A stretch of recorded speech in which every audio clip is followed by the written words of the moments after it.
না কি কুয়াশা, তুই খালি পায়ে হাঁটছো কি করে? প্রচন্ড ঠান্ডা।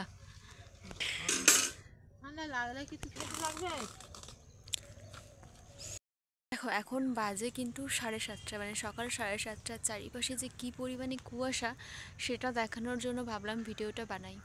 আর ভিডিওটা বানাতে বানাতে এসে দেখলাম যে এখানে ওই যে হয় না, জমিতে চাষের আগে মানে খোড়ো চাষের আগে অনেক রকম কীটনাশক ব্যবহার করা হয়। খোড়ো চাষ যে কোনো চাষেই ব্যবহার করা হয়, তো ভাবলাম সেটাও তোমাদেরকে দেখিয়ে দিই। এইসব বলে ইউরিয়া, ফসফেট, সালফেট, এই ধরনের আরও অনেক কিছুই হয়। তো নামগুলো আমি জানি, কারণ আমার বাবাও একজন চাষি, তার জন্য আমার নামগুলো অনেক কিছু জানাই আছে।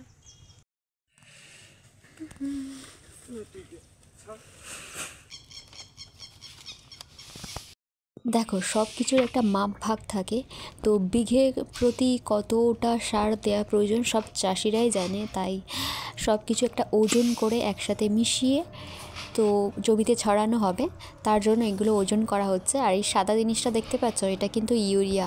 আর আমি আগে যে বললাম যে sulphate, phosphate, urea, actually potash, urea আর ফসফেট, তো আগে ভুল বলেছিলাম।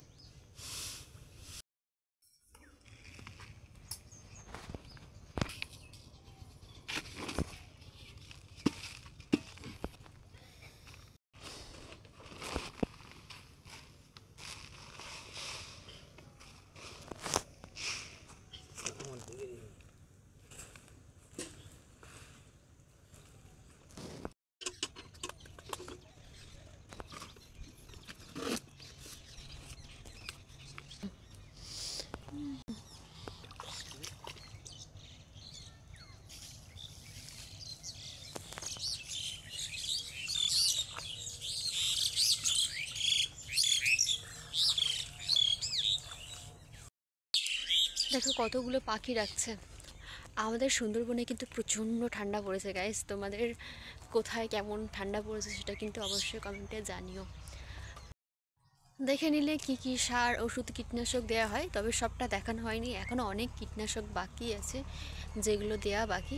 এখন আমি সকালে ঘুম থেকে উঠেছি কিন্তু এখনও মুখ ধুইনি, তাই চোখের কোলে সাদা সাদা জিনিসটা লেগে আছে। আর সামনে কি আসছে বুঝতে পারছি, কিন্তু মানে দেখতে পাচ্ছি, বুঝতে পারছি না কে, এত কুয়াশা।